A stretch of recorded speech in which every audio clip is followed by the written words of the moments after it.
திருமணம் ஆகுறதுக்கு முன்னாடி நாள் இரவு பொண்ணோட வீட்டை சேர்ந்த மனிதர்கள் எல்லாரும் சடங்குகள் பண்ணும்போது குடத்துல அரிசி அள்ளி போட்டிருக்காங்க.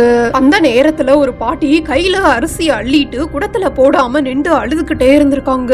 உடனே குடும்பத்தினர் அந்த பாட்டிக்கு சாமி வந்துருச்சு போல நினைச்சு என்ன குறை வச்சிருந்தாலும் மன்னிச்சுக்கோங்க சாமி, நல்லபடியா அரிசி போடுங்கன்னு சொல்லிருக்காங்க. இந்த விஷயம் நடந்து சில நிமிடங்கள் ஆகியும் அரிசிய அள்ளி போடாம அழுதுகிட்டே இருந்த அந்த பாட்டி திடீர்னு ஓடி போய் திருமணம் ஆக போற பொண்ணு கால்ல இருந்து தலை வரைக்கும் தொட்டு பார்த்துட்டு, என் பிள்ளைக்கு கல்யாணம் வேணாம், மாப்பிள்ளைக்கு ஏற்கனவே கல்யாணம் ஆகி ஒரு பையன் இருக்கான்னு சொல்லி அழுதுட்டு மயங்கி இருக்காங்க.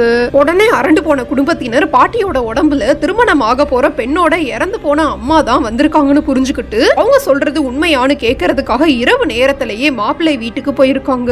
அந்த நேரத்துல மாப்பிள்ளை வீட்டு வாசல்ல அவங்களோட முதல் மனைவி குழந்தையோட நின்று சண்டை போட்டுக்கிட்டு இருந்ததை பார்த்து பதறி போன குடும்பத்தினர் அந்த பெண்ணோட அம்மா வந்து சொன்னது உண்மைதான்னு புரிஞ்சுக்கிட்டு திருமணத்தை நிப்பாட்டினதாகவும் சில மாசங்களுக்கு அப்புறம் வேற ஒரு நல்ல மாப்பிள்ளைக்கு திருமணம் செஞ்சு வச்சதாகவும் சொல்றாங்க.